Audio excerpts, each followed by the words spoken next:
Gani unataka nikushikie? Nenda juu. In Dandora, it used to be a World Bank project, which was done back in 1978. So they were those spaces that were left for the community. Believers Garden, it used to be a dump site. Then idea came up, why don't we transform this space into clean, green, and a safe spaces for the community? So in the entire Dandora, this is the tallest building. Tunaita ghorofa 7. 7th floor, no lift. Unaenda na stairs. Inaitwa ghorofa 7. The tallest in the entire Dandora neighborhood.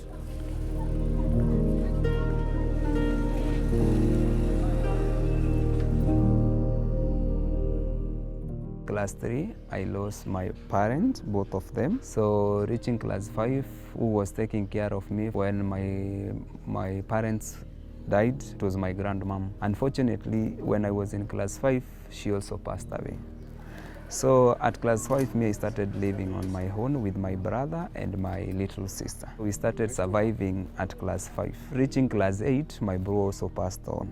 From class 8, so I was alone with my sister. So in Form 1, I had a aunt who told me that he will try to organize for me a secondary school. He bought for me the things that I needed for the school, but when we reached term 3, he couldn't continue to pay for me my school fees.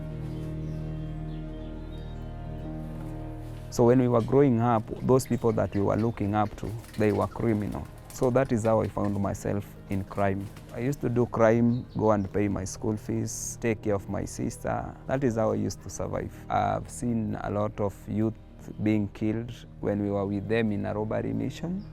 I have passed a lot with the lynching, robbery, mob justice, a lot of them, like 5 times. I was thinking that I was going to die. Then I remember the last robbery, the last one I did, then I left crime, was when we were in a robbery mission with my 3 friends. Just immediately after the robbery, when we went to a broker, the person who we used to sell the phone to, little did we know that the community, the mob justice were following us in behind.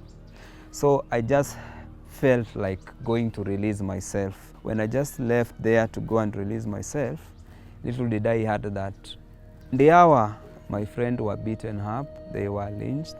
Then I had another one saying, "Hata walikuwa na ule." Then I started running. I couldn't sleep that night. I tried sleeping, there was none. I was just puking, didn't know what was happening. One of my friends told me that, "Evans, you are being searched because it has been noticed that you were in a robbery." So that is when I had to run from here to go to Mathare so that people can know that I don't exist anymore. That is when I go for a soul search. And I decided that why don't I just leave crime and just start something. That is how I started digging the drainages. With time, the land grabbers started grabbing this land and building on them. Like for instance, when I was starting here, after just removing all the dump here, someone offered me 1.5 million to leave this space so that he can build a tall building. I refused. Then they started telling me, "Are you mad? How can you refuse 1.5 million that you want to plant grass and trees? What will you eat grass and trees?" But me, I'll tell them, "No, this place we are going to transform it for the community."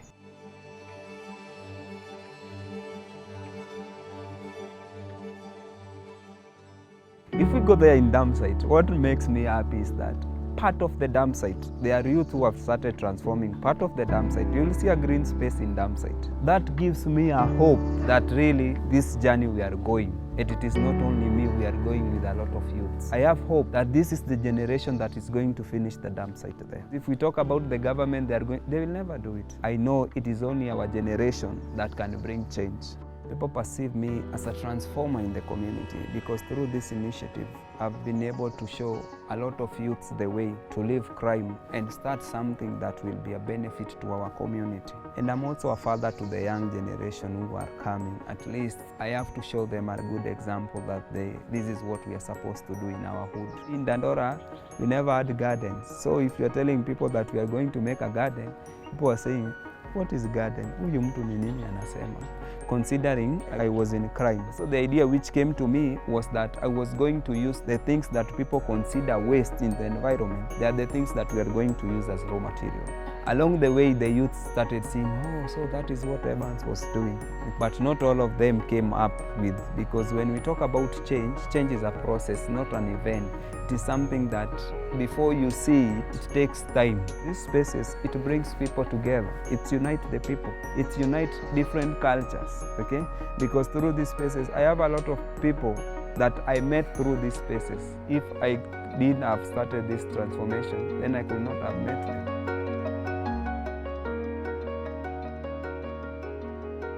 This project, I call it the community-led initiative. Each community have a role to play. This is a home. It's a home to animal, and it's also a home to human being. And the best way to assist us is to make sure that this gospel of transformation reach as many people as possible in this world, like the seats that I'm using. So for example, someone has a car. Where do you take your old tire? You throw it away or you burn it? When you burn it, that smoke goes to the environment. What do you think it happens to the environment? It is a seat that will be here even 20 years to come. Nothing will happen to this seat. The rain comes, fall on it, and it is nothing. The only thing that you do, maybe with the time, you just come and you repaint it. A very comfortable seat. The transformation of the space starts with the transformation of the mindset. So if we can only transform the mindset and put it in the right perspective, that we also need to live in a clean, green, and a safe spaces, then we will win the war on environmental matters.